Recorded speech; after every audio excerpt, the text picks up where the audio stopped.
Halo semuanya. Ya, jadi hari ini gue pengen nge-review investasi gue di Ethereum selama 8 minggu.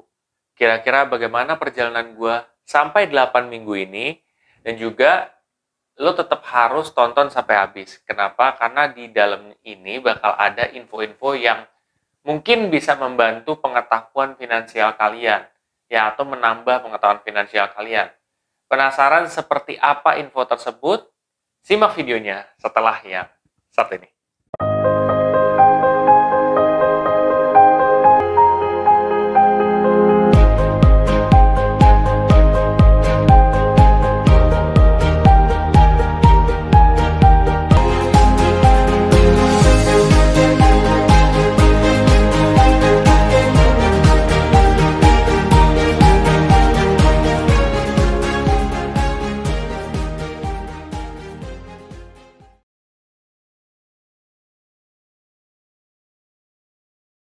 Jadi kalau kita ngomongin soal investasi ya guys, itu uh, merupakan perjalanan atau journey ya.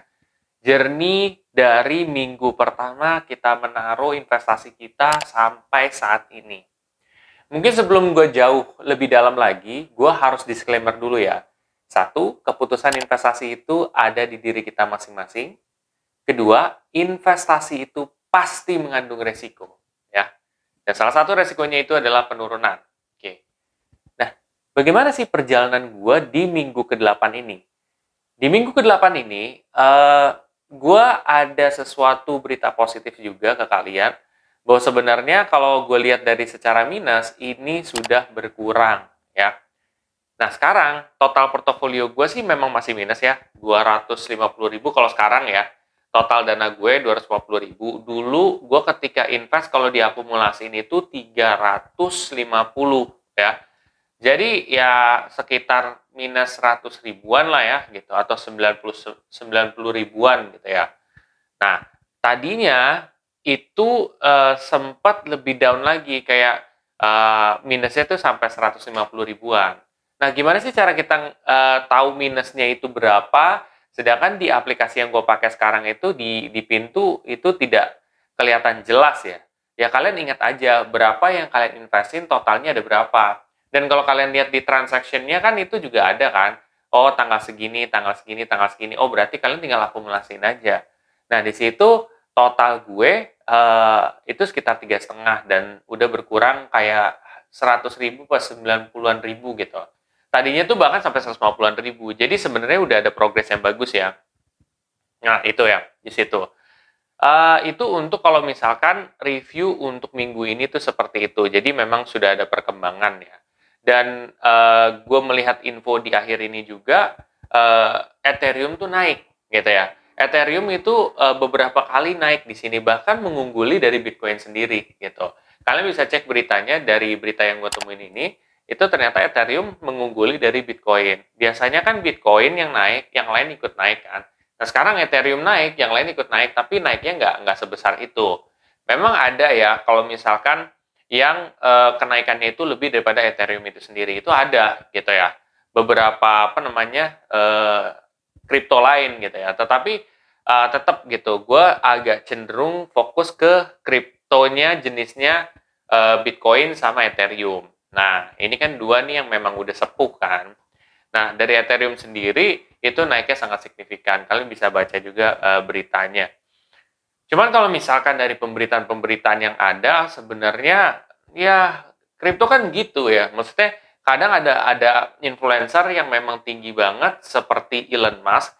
Dia ngomong apa, dia langsung bisa ngebuat harga kripto naik. Nah, tetapi nggak semua influencer bisa kayak gitu. Kayak misalkan influencer-influencer cilik, ketika dia ngomong kayak gitu, belum tentu bisa sampai menggoyangkan apa namanya pasar kripto gitu kan. Tapi kalau yang sekelas kayak Elon Musk yang di dunia, itu tuh bisa. Dan mungkin beberapa orang lain bisa. Tetapi tidak semuanya guys gitu. Bahkan setahu gue kayak yang udah terkenal kayak Mark Cuban, itu belum tentu dia bisa ngegoyangin kurva segila Elon Musk gitu loh. Tentunya seperti itu. Jadi kalian harus lihat juga nih, kalau kripto itu sebenarnya volatilitasnya itu tinggi banget gitu. Apalagi lu dalam jangka waktu pendek gitu kan. Nah, ini kan 8 minggu nih, 8 minggu jatuhnya kayak 2 bulan lah ya, gitu. Nah, 2 bulan ini tuh masih minus, guys, gitu. Tetapi kan lagi-lagi, gue tidak mengambil apa ya, jangka pendek. Karena kalau jangka pendek itu udah pasti tersiksa banget dan kemungkinan kalian bakal loss, gitu. Makanya gue ngambil jangka panjang.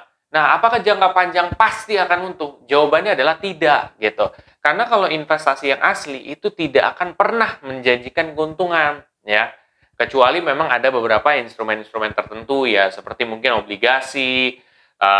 Obligasi pun juga banyak jenisnya gitu, terus juga apa namanya, peer to peer lending itu mungkin aja, tetapi perlu diingat setiap investasi itu yang bisa seperti itu biasanya risknya juga gede gitu.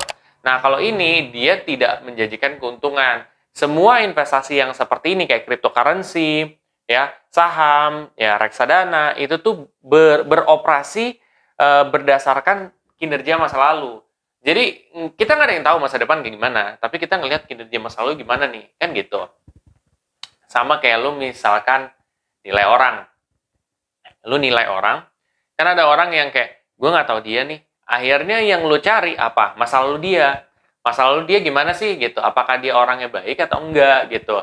Bagaimana ininya? Padahal kan masa lalu itu belum tentu menentukan masa depan kan. Bisa jadi masa depannya dia bagus, masa lalunya dia jelek gitu. Atau mungkin masa lalunya dia bagus, masa depannya jelek. Itu mungkin aja.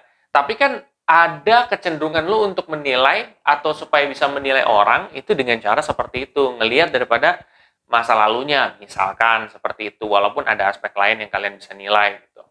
Sama kayak cryptocurrency juga kayak gitu. Itu kalian lihat daripada kinerja masa lalunya. Itu gimana sih? Oh, berarti ke depannya tuh bakal kayak gini.